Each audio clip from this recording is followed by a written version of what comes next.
जैसा कि कल हम लोग यूज टू के इस स्ट्रक्चर के बारे में पढ़े थे, subject plus use to plus V1 plus object.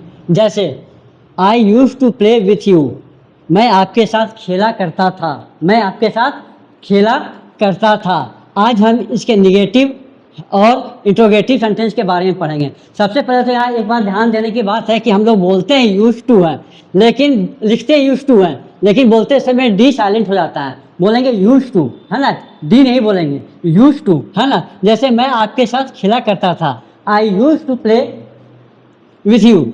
अब यहाँ पे क्या करते हैं, इसका निगेटिव सेंटेंस के बारे में आते हैं कि कैसे इसका निगेटिव सेंटेंस बनता है ना। तो मैं आपके साथ खेला करता था, तो इसका निगेटिव हो गया मैं आपके साथ नहीं खेला करता था, मैं आपके साथ नहीं खेला करता था। तो इसका यह हुआ कि I didn't use to play with you. I didn't बोल सकते हैं या I did not. I didn't use to play with you मतलब मैं आपके साथ नहीं खेला करता था।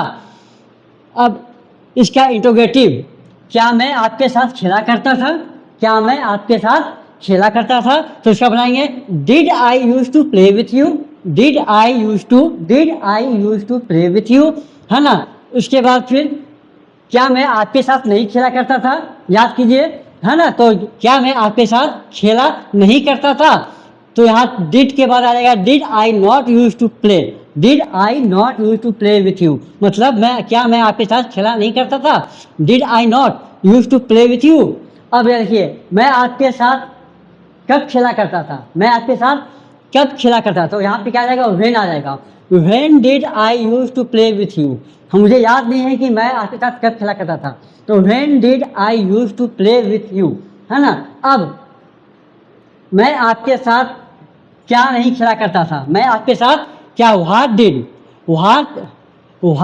I use to play with you मतलब मैं आपके साथ क्या, यहाँ नहीं है, क्या खेला करता था। What did I use to play with you मतलब मैं आपके साथ क्या खेला करता था। और उसके बाद इसका निगेटिव बनाना है, मैं आपके साथ क्या नहीं खेला करता था। What did I not use to play with you, what did I not use to play with you. इतना इसको समझ में आ गया होगा यूज टू का निगेटिव कैसे बनता है, एफर्मेटिव कैसे बनता है, और इंट्रोगेटिव कैसे बनता है। एफर्मेटिव, निगेटिव और इंटरोगेटिव। इंटरोगेटिव में दो आता है, एक क्या बगल में रहता है और इस सामने पहले रहता है, और एक क्या बीच में आता है। जब क्या बीच में आता है तो व्हाट लग जाता है, और जब क्या पहले आता है तो यहाँ पे डिड लग जाता है ना। अब रोज की तरह हम लोग क्या करेंगे, एक नया वर्ड को याद करते हैं। तो आज का वर्ड है एस्क्राइब, ASCRIBE, एस्क्राइब। एस्क्राइब को हम ये एक वर्ब है जिसका मीनिंग होता है to give credit to, to give credit to मतलब किसी को श्रेय देना, किसी को श्रेय देना, है ना। मैं इस सक्सेस का श्रेय आपको देना चाहता हूँ, ठीक है। तो जैसे, और दूसरा होता है जिम्मेदार ठहराना। क्या होता है, दो वर्ड मीनिंग होता है, टू गिव क्रेडिट टू, किसी को श्रेय देना या फिर जिम्मेदार ठहराना, एस्क्राइब, है ना। द ऑथर एस्क्राइब, यहाँ एस्क्राइब हो जाएगा। The author ascribe the economic success to the current government, है ना। तो क्या मतलब है कि लेखिका अर्थव्यवस्था की सफलता का श्रेय वर्तमान सरकार को देती है। The author ascribes the economic success to the current government.